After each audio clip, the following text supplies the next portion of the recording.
Hi everyone! Good morning! So ayan, share ko lang sa inyo yung full bloom ng ating Cattleya orchids. Ang bango niya guys. Sobrang bango. First time niya sa akin mamulaklak. Ayan. So maaga pa ngayon guys. Ayan, kakaliwanag lang. At maaga tayo ngayon magre-ripat. So papakita ko sa inyo guys yung i-ripat natin. So nandito tayo guys sa labas ng greenhouse at dito tayo magre-ripat. So, ayan guys, yung ating mga iriripat. So, pasensyahan nyo na. Medyo madilim-dilim ata yung ating camera. Kasi, maaga pa talaga. Kakaliwanag lang. So, itong ating Lactea guys, ay iriripat ko rin sa big pot. Kasi maliit lang talaga yung pot nila. So, plano ko silang ilipat sa mas malaking pot para mas mabilis silang lumaki. So, ayan. Ito yung ating cuttings ng Opalina guys. Ayan, napakita ko naman na ito sa inyo. Cuttings lang to guys, top cut. Ayan siya. Laki na din niya ulit. Tapos dito, yung ating snow peach. And then yung ating huskage. Ayan guys, ay iriripat din natin kasi sobra na rin siya sa pot niya. Tapos itong ating chenjohe. Ayan, may dry leaves na siya guys. Ayan. Dito natin sila guys itatanim sa malaking pot. Ayan. So ito guys yung extra small na pot na ganitong klase. So meron kasi yung small nito medyo malaki na talaga yon. So ito ay extra small. So ito yung mga tinataniman natin ng mga Echeveria succulents natin. Yan, saktong-sakto sila dito sa extra small na to. So mag-start na tayo. Una natin guys na iriripat ay itong ating Chenjohe. So nag-ready na ako dito ng soil mix. Ayan, yung soil mix natin ay fresh risal and garden soil. Mas marami yung garden soil niyan guys. So ayan guys, mag-start na tayo mag-ripat. So lipat ko lang yung ano natin, pumice stone dito sa kabilang pot. Toppings lang kasi guys yung pumice stone ko. So, lipat natin para pwede pa natin ma-reuse. Ayan. Tapos, lilinisan lang natin yung ating Chenjohe. At kukunin natin siya ng buo. Sana guys makuha ko siya ng buo. Yan, igaganon lang natin.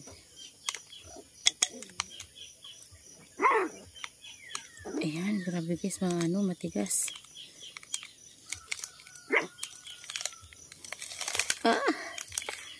Na guys. Hindi pa siya root bound. Pero okay lang kasi kailangan ko na talaga siya guys iripat para mas lumaki siya. So kahit hindi pa root bound guys yung succulents ko, niriripat ko talaga siya kapag lumalaki na siya kasi gusto ko siyang mas lumaki. So gagawin natin ay tatanggalin ko lang guys yung kanyang oil soil. Halo ko lang siya doon sa soil mix na gagamitin ko. Ayan. Tingnan nyo guys. Ayan. Check nyo kung mayroon bang mealybugs kapag naglilipat kayo or mayroong insekto dyan na pwedeng makasira sa kanya. So okay naman to. Walang problema. Ayan. Halo lang natin yung kanyang soil mix. Hindi ko na guys gagalawin yung kanyang soil. Ayan. Yung tuyo guys yung kanyang soil.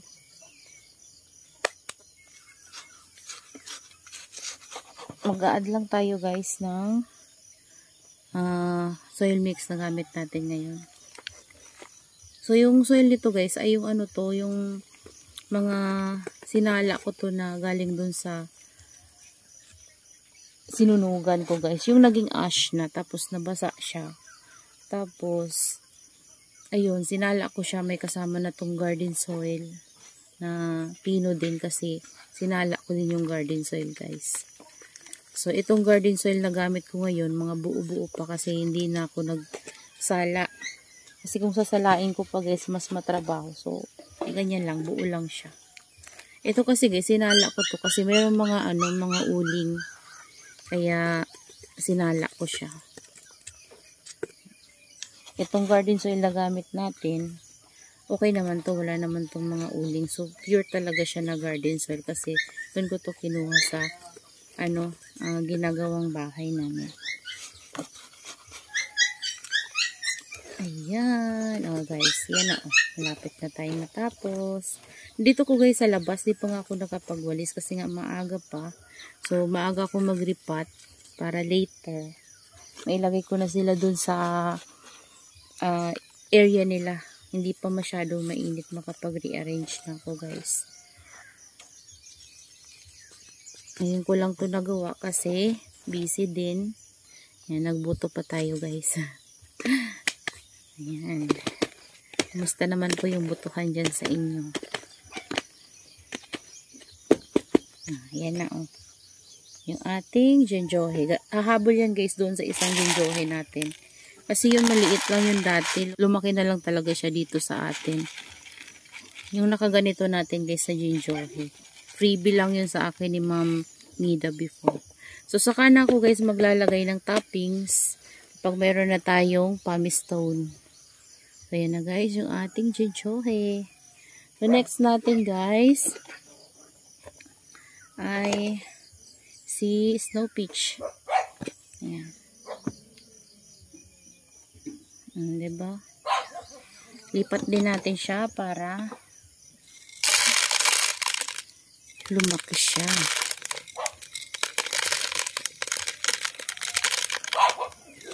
Hi sis Jamaica. Ito na pala yung snow peach ko. Nagmamashi to guys yung dumating sa atin at lumiit talaga to. Pero buti na lang ngayon naka-recover na siya. Ayan. Same kami ni sis Jamaica. Meron ito guys. Sabay kami bumili kay Mom Herlets. So, ito na yung akin ngayon. Meron na siyang binigay na 2 babies.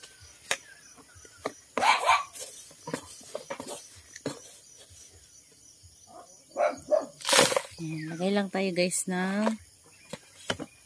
soil mix. Ayan. Saka natin siya ilipat. Kapag lumalaki na guys yung mga succulents ko, niriripat ko talaga siya. Pero dapat kapag nagriripat kayo ay tuyo yung soil nila guys para hindi sila ma-root rot. Magalaw man yung soil, magalaw man yung roots nila, magkaroon man ng sugat or maputol yung mga roots nila guys, safe sila kasi tuyo naman yung soil nila. And after natin silang mairipat guys ay hayaan muna natin sila ng mga 1 week. Huwag natin silang babasain para hindi sila guys ma-rat. Kasi pag babasain natin yan sila guys, may possible na ma-rat sila. Kasi nga, diba, nagalaw natin yung roots nila. Pero kung hindi nyo naman guys nagalaw yung roots niya, ay okay lang naman kung uhaw na siya. Bigyan nyo sila ng water. Okay lang naman. Kung hindi nyo nagalaw yung roots, buo nyo sila nakuha sa kanilang pot. So, ito ay ayan na siya guys. Ayan. Hindi ko na rin gagalawin yung kanyang guys. Lupa.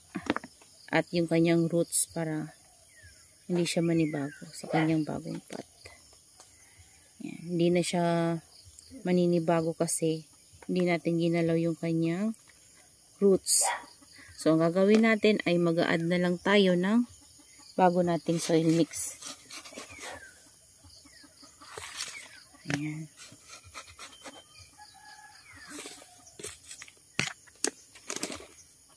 Yung pala guys, yung rice hull, nakakatulong to sa ating mga succulents para yung lupa ay pa rin, buhaghag. Kahit na garden soil yung gamit natin. Nabubuhaghag pa rin yung lupa. So kapag diniligan natin sila ay fast draining pa rin kasi meron siyang rice hull. So, mabilis bumaba yung tubig guys kapag dinilig natin. So, kapag kasi guys, puro lang na lupa. Pag tumigas yun guys, parang masasakal din yung halaman natin kasi syempre, matigas. So, ito kapag tumigas to guys or matuyo to, hindi siya titigas na as in matigas talaga. So, meron pa ring air na nakakapasok dun sa root system ng ating halaman. So, minsan, gumagamit din ako ng purong garden soil, guys, kasi maganda yun sa ating mga, ano guys, mga propagation, like, mga lipropa, ganyan, yung mga babies na nakukuha natin sa ating mga succulents. Kagaya nito guys, ito, pwede na natin tong kunin, yung babies niya. Pero, ako, hindi ko siya kukunin kasi, hayaan ko siyang lumaki dyan guys. So, para lush, tingnan itong ating snow peach. And later, maglalagay din ako sa kanila ng name tag. Para makalimot man ako guys sa ID, meron silang name tag. Mahirap kasi guys kapag nakakalimutan mo yung name tag nila. Ang hirap na i-identify. So, yung toppings nila ay saka na tayo guys maglalagay. May nalaglag dito na 2 leaves. So, papatong lang natin dyan. Mapopropagate na lang yan dyan guys. Ayan. Yan na yung ating snow peach. Lalagay natin to sa mainit na area pa rin guys. Kung ano yung natatanggap nilang sunlight nung kinuha natin sila doon pa rin natin sila ilalagay guys sa area na mainitan sila. So ayan, meron tayo ditong pamis pa rin. Later ko na lang yan guys ilalagay. So dito na tayo sa another pot. Ito yung ating top cut na pink opalina. Yan. Patanggalin lang ulit natin yung kanyang pumice stone. Ito guys, marami talaga tong lupa.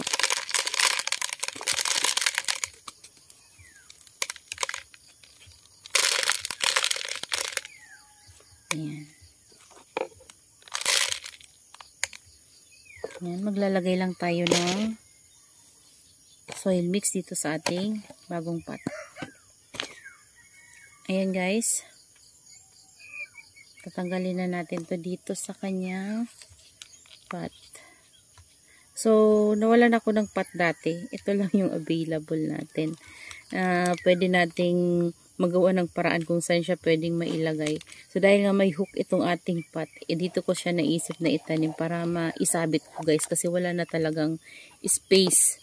So, ayan o. Kung mapapansin nyo guys, dito, may mga pamis siya kasi ito yung mga reuse ko na lang na soil mix. So, kagaya niyan, di ba? Ito, nagtanggal tayo ng toppings.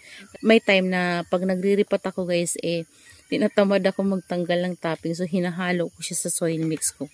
Gaya niyan, may nalalaglag o ayan. And ito ay may garden soil na din guys. Pero sa top lang. Sa baba ay wala. Kasi nilagay natin sa baba niya ay fresh na rice hull. Nabulok na siya guys. So ayan. Buo siya natin nakuha. And mag-a-add na lang tayo ng garden soil. At fresh rice hull sa kanya guys na hinalo natin.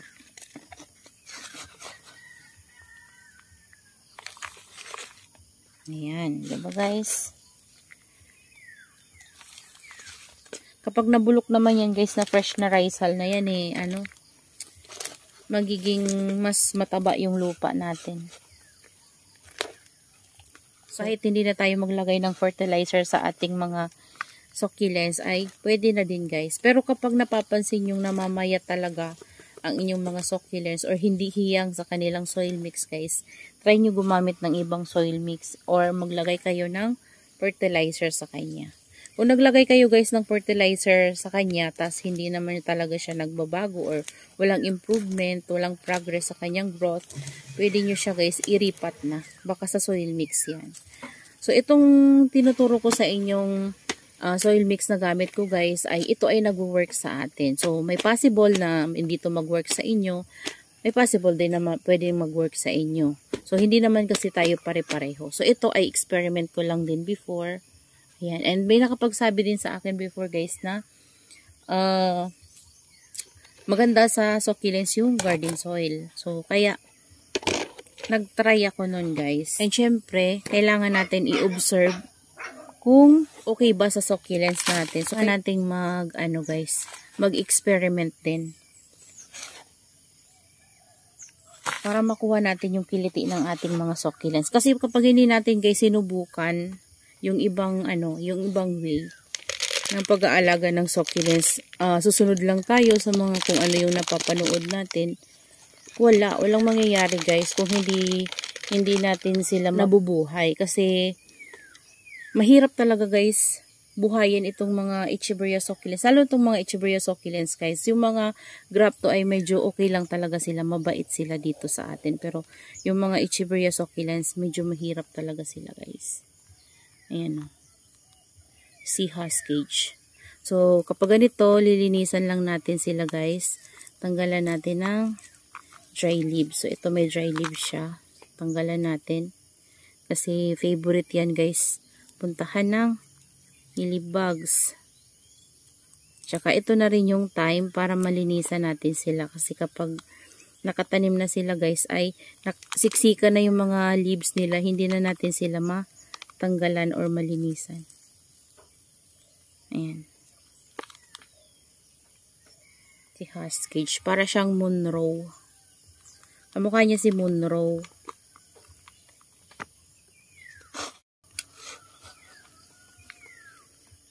Ayan, dagdagan lang natin guys yung soil mix nila ng bago nating timplang soil mix.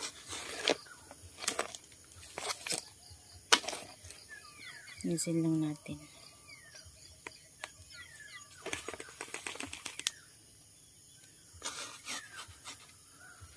Dito ko guys nagripat sa labas kasi may upuan.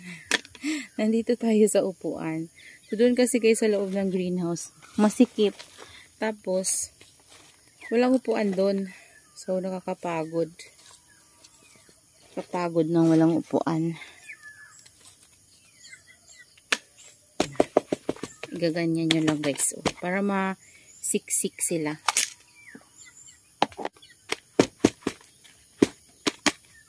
Yan. Tapos, add tayo ng ulit para hindi siya gumagalaw-galaw. Ayan. Tapos pwede tayong maglagay ng toppings kapag gusto natin. So ako gusto ko talaga naglalagay ng pumice stone na toppings sa kanila guys. Kasi malinis silang tingnan. Tapos kapag nagdidilig ako, hindi sila nadudumihan guys. Ayan yung ating Huskage. May ano nga lang yan dyan guys, scar. Ayan hindi ko alam kung napano. Baka may pumapasok kasi guys manok dyan sa greenhouse kapag nag-open ako. Nandun ako sa dulo. May pumapasok. Hindi ko napapansin. Minsan kapag lumipad sila, natatamaan yung ating succulents eh. Guys, dito na tayo sa ating lactea. Yan, tanggalan lang natin to ng toppings.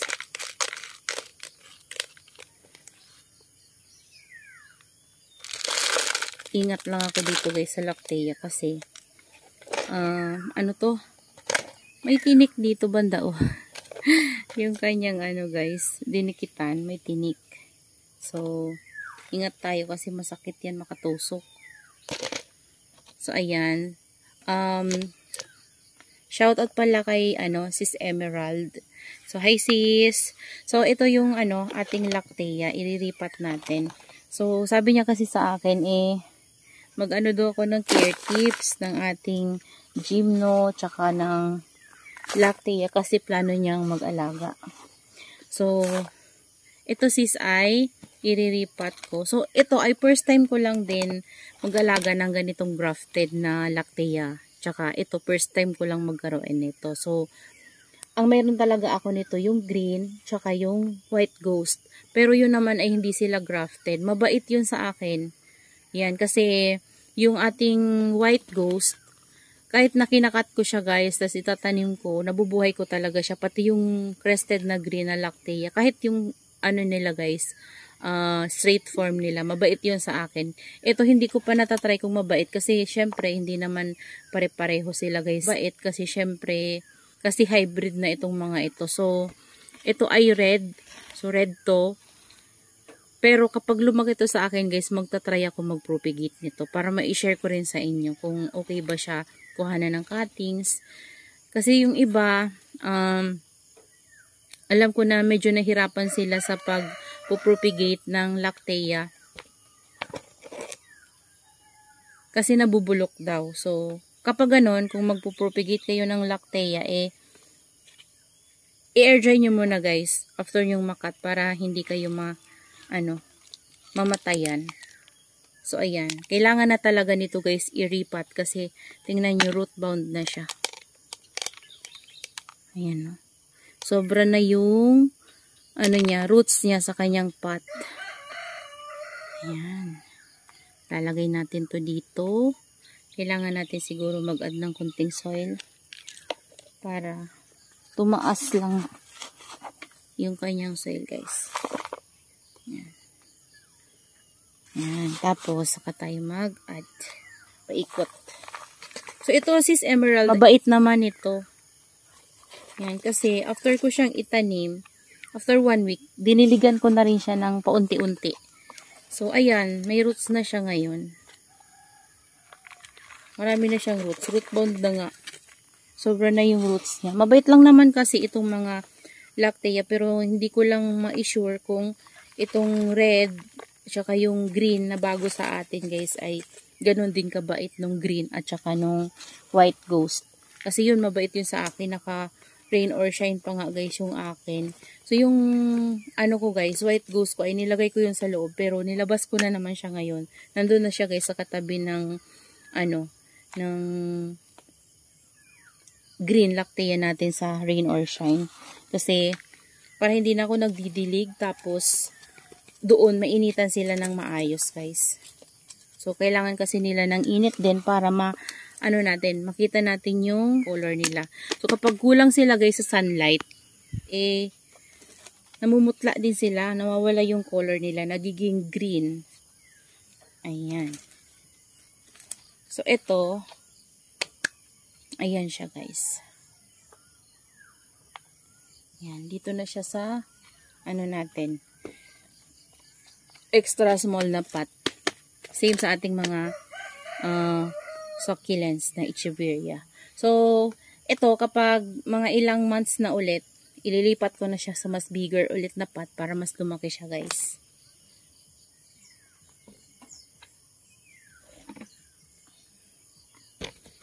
Ayan, dito na tayo sa green. So, after natin to guys maripat, ganun din yung gagawin ko nito. Hindi ko muna siya didiligin ng 1 linggo para hindi sila guys mapano. At sure tayo na safe sila. Ayan, tanggalin ko lang guys yung toppings para pwede pa natin ma-reuse. Ayan guys, tingnan nyo guys, oh. Ang ganda nitong green. Ganyan siya kapag, guys, so may bagong growth. Ayan, oh. Nakakaroon na siya ng leaves. Tapos, ganda ng tips niya, parang nagpipink din. Basta, ang ganda niya guys. Look at that. Meron pa nitong ibang color. So, ayan. Tanggalin lang natin to dito sa kanyang pot. Tingnan natin. Uy. Ano na rin siya guys, oh. Root bound na rin talaga siya, oh. Yan. Bait lang. So, pwede to sa Usis Emerald kasi, mabait lang siya. Tingnan nyo, oh. Walang arte naman to sa akin, eh. So, pag dating yan sa akin, ay pinaarawan ko na siya agad. Pero hindi yung sobra-sobra guys. So, meron tayong net at UV plastic dito sa ating greenhouse. Kaya hindi sila mapapano. Nasa sunburn din to guys. Kaya kung mayroon kayo nito, gusto nyong mag-collect or bumili ng ganito guys, huwag nyong ibibigla sa malakas na sunlight kasi nasa sunburn din siya. Kaya kung mayroon kayo nito guys, unti-unti, i-introduce nyo muna sa sunlight para masanay at hindi sila sunburn. Sayang naman guys kapag masunburn, di ba? Ayan. Kung gusto nyong lumaki yung mga succulents nyo or yung cactus nyo, iripat nyo lang guys sa mas bigger na pot para lumaki talaga sila. Makalat dito guys, hindi pa ako nakapagwalis kasi dito sa tapat natin ay puno ng mangga at saka ng kalamansi. Ayan o, tingnan nyo guys. Ayan o, tingnan nyo guys. O, diba? Kaya, yung yung dumi, Sobrang dami kapag umaga. Ayun yung ating Cattleya orchids. Sobrang bango. So, balik tayo dito guys. Ayan, tapos na tayong mag-repot. Ayan. So, nandito yung ating mga niripat guys. Ayan guys, tapos na tayo mag-repot ng ating succulents and cactus. So, ito yung ating dalawang Lactea. Yung ating pink opalina, si Huskage at si Snow Peach and then si Jinchohe. So, ayan sila lahat guys. Ayan, bibigyan ko na lang kayo guys ng update after 1 week natin silang maitanim. And, ayan, tingnan natin kung okay lang ba sila. At ilalagay ko sila guys sa area na naiinitan. So, papakita ko na lang soon sa inyo kung saan ko sila nailagay. So, dahil masyado nang mahaba yung ating video. So, that's all for today's video guys. Yan, I hope you enjoy watching and see you on my next vlog. Happy gardening everyone! Bye!